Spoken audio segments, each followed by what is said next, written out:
FUFA gives 60 million shillings as prize money to the winning football team. Nyans, how much does the basketball community give to the winner? We shouldn't even be calling it the community.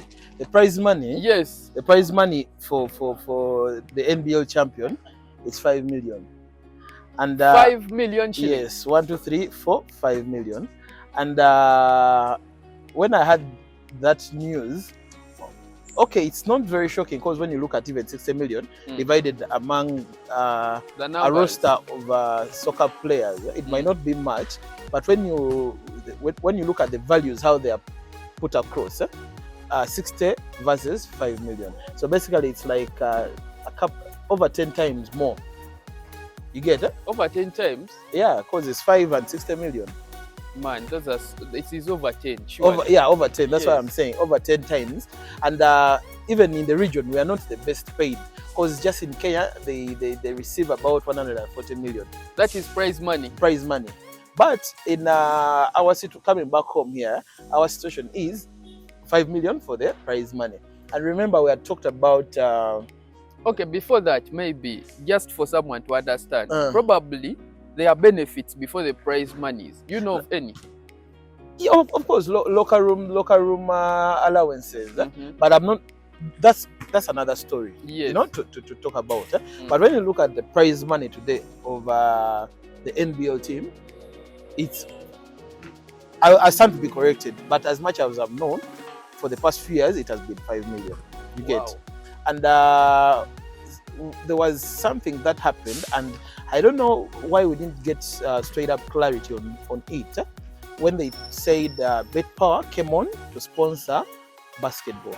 At one point, it was mentioned it came with 2.6 billion for the national team, I think for 3 years. And when you break down, it's about 800 per year.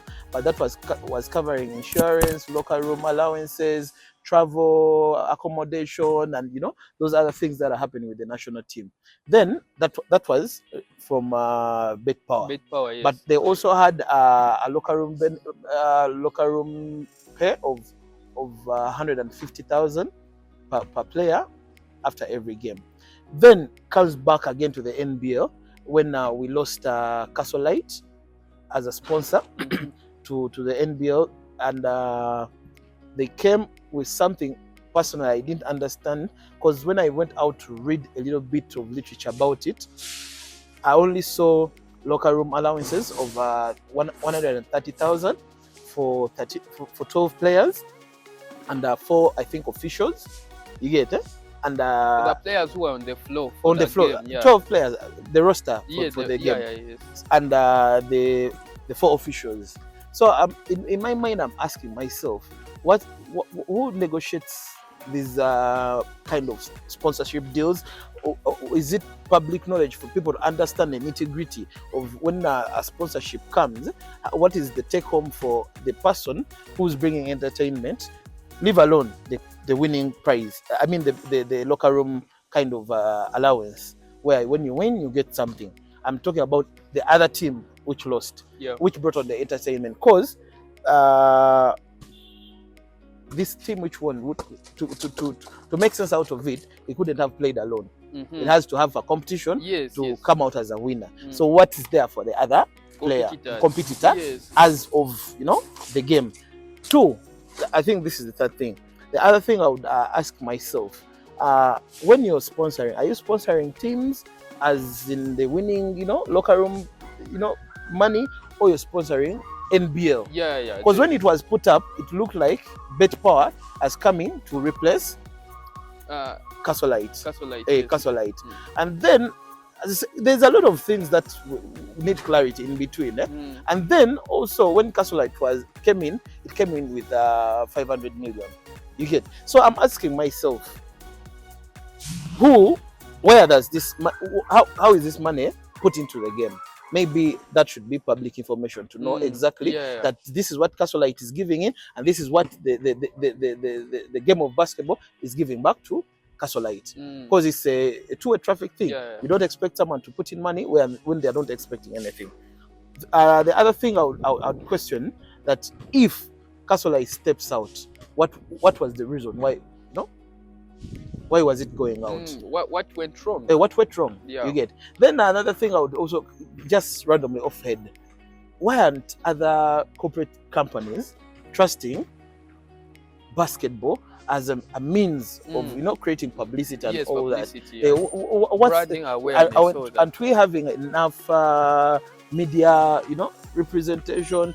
What is the numbers? The numbers? Don't we have a take home? Recently, I just saw how Arsenal won the Premier League in the UK, and the crowd, the impact, like it was so big that I didn't know people actually supported the game like that. The impact of Arsenal winning the Premier League. I know you're exaggerating that. You just, because you're an Arsenal fan, but but it's the same thing we're talking about. Yes, we're talking about it. So you want to relate that impact to the impact of what NBL can do. Of course, as an entire league, what's the problem? Because recently I went and watched a game of Namongo and City Oil. Yes, the crowd was almost full, but not like the super full we'd normally see sometimes. But it was a good game. Yes. It was a good game. Fans were there. So what are we supposed to do to have these same numbers and maybe also have corporate companies trusting the system and inject more money so that we have a change at the prize money? To bring you back, Nyanzi, to the topic, the prize money of 5 million shillings for me personally doesn't make sense. I mean, how much do teams invest in a season? Yeah, those are so many things that we need to sit down. So the prize money, what is it all about?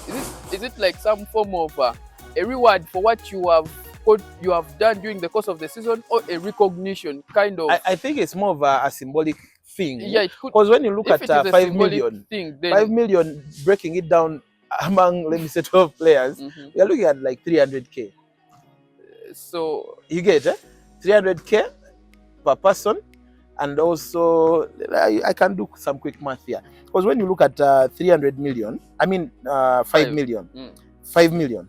When you divide it by, let me say, 12 players, it's about 416,000. So 416,000 minus officials, minus team doctor, minus, you're not even getting 500k. Man. And I know people who buy shoes of almost 150, 200k, for training and stuff like that. So basically, when we relate that prize money. No, I'm also thinking about other sports, other sports in the country. Comparatively, I don't know. I need to look into what the prize money is for each sport, so that probably it makes absolute sense. Reference of where this. What this 5, because probably you could look at 5 million, yet other sports are actually having little as prize money. But it shouldn't go as far as that. And to be honest, I think if soccer, I think is the longest game which has been here, and I think basketball we are also in between there, around maybe the top 5 or something. Maybe, but. Bottom line is it even motivating enough to tell a young man to start playing basketball? Wow. When they look at the 5 million prize money, that at the end of the season, this is what has been breaking your sweat. This is what. And remember, there's a time I was telling you something about what used to come with the prize money, the medals, the trophies. We used to even have a dinner, when they are going to hand over the trophy. But I think all the things have died out. And today we are struggling. Just like often we're having more excuses on why there's not enough income from basketball. I think, Nyanzi, we need a session with you where you take us back to what basketball used to be like in the past day. And of now, because there is a statement that says that if you don't give it muscle, from your submission here, it is a reverse. It is the opposite. Yeah, trying not to be